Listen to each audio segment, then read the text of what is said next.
So apparently, us Tekken fans have finally got something that we asked for. Finally. It only took us roasting the living fuck out of Michael Murray and Harada. This is why I say we need to bring bullying back. This shit works, fam. Somewhat at least. Anyways, we're getting an emergency patch mid-April, which unfortunately means that this patch wasn't an April Fool's joke, and that Michael Murray and Nakatsu actually eat bricks. This patch, unfortunately, still has the potential to be a complete nothing burger, because our devs do act like they have dementia.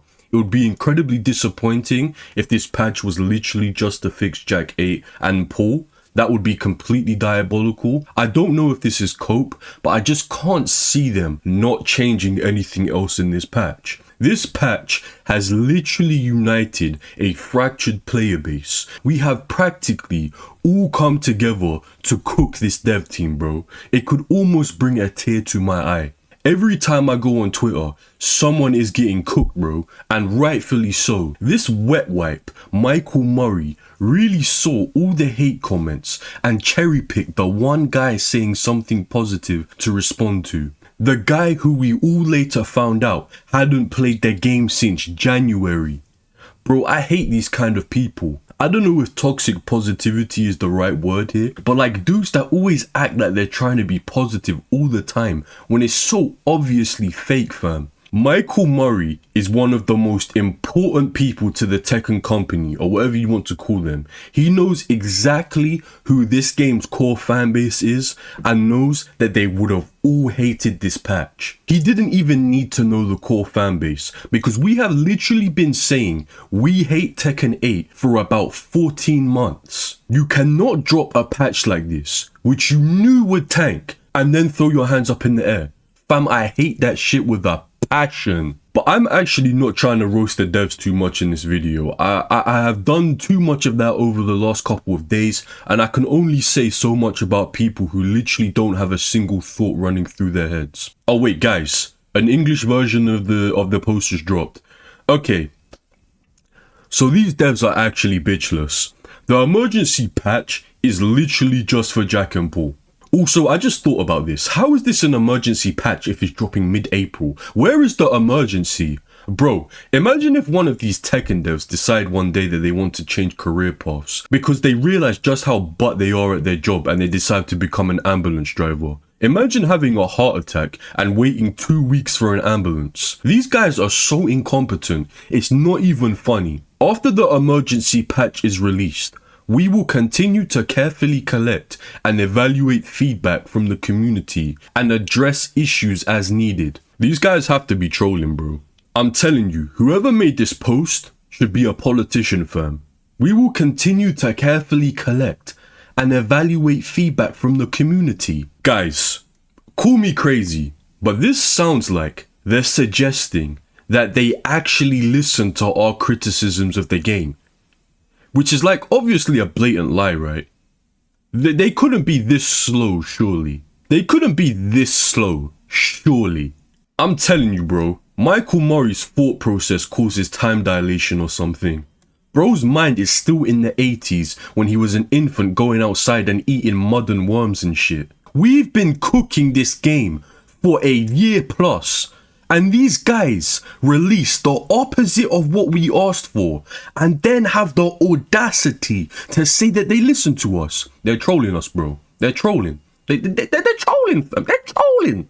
They're trolling. If these devs were smart, they would just revert the game back to the previous version and work from there, bro. But we all know these major companies are too stubborn and would never do something like that, literally because it would mean they have to admit that they did something wrong. And we all know Michael Murray is always right because he has the moral high ground on Twitter. You know who I really feel bad for when it comes to this whole situation? In the end of the day, guys like me and you can just hop off the game, right? We don't have to play Tekken. Like, we feel strongly about it, and we don't want to necessarily play something else, right? But we can just hop off of the game. We can go play Street Fighter, Guilty Gear, Elden Ring, fucking FIFA, whatever. Flipping Hello Kitty Island Adventure if you really want to, right? But the pros who play this game don't have that luxury.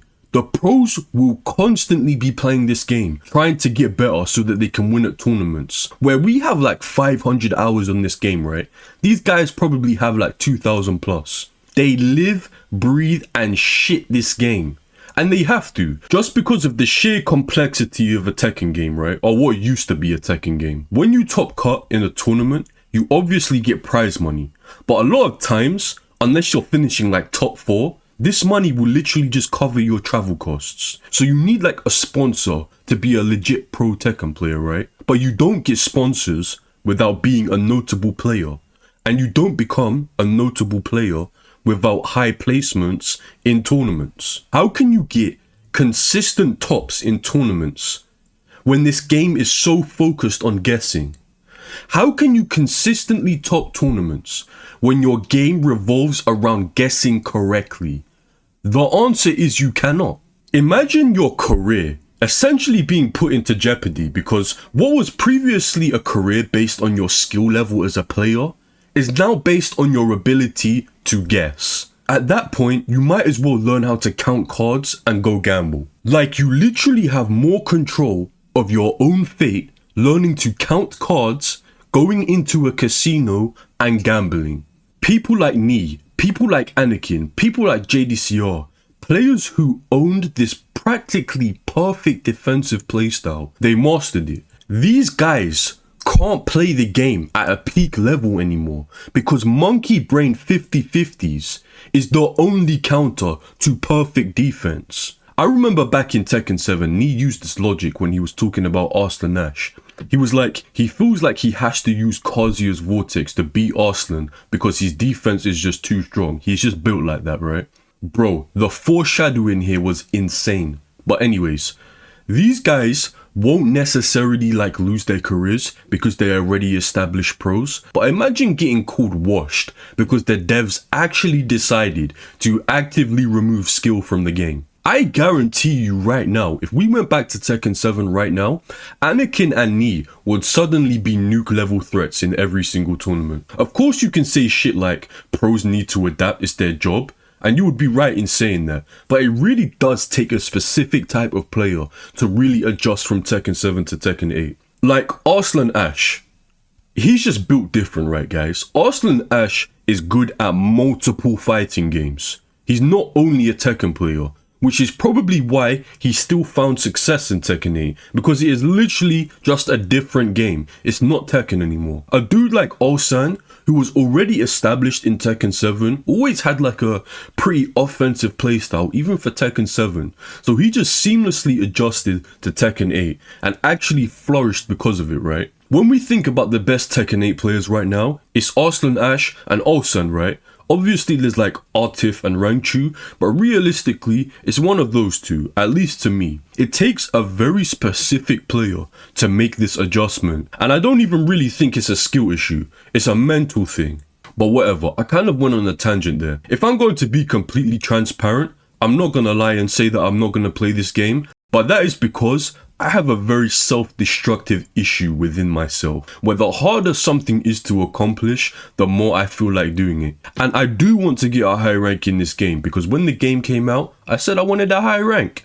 And to be honest, Tekken King ain't cutting it, bro. This company, however, won't be receiving another penny from me. And I urge everyone else to do the same. Don't buy Anna, don't buy the season pass, don't buy the shitty Tekken store items. Just don't do it. The only way that these cringe companies ever listen is when the money isn't coming in. Of course there are probably going to be a lot of bots who are going to watch the main man Sui say the changes aren't that bad, and because they aren't capable of independent thought, they go ahead and spend all their pocket money to make Guna skins for Anna. But I can only hope those poor people see this video first, which is highly unlikely, but we move. I guess I might as well just look on Twitter while I'm here, I'm gonna be real. So now I know that Shadow is a paid actor, that's fine. Ulsan is still the GOAT. I'm not gonna lie guys, I'm seeing a lot of paid actors on Twitter right now. I think that's it for now though guys. If you liked the video, remember to like, comment, subscribe, all that good shit. And until next time guys.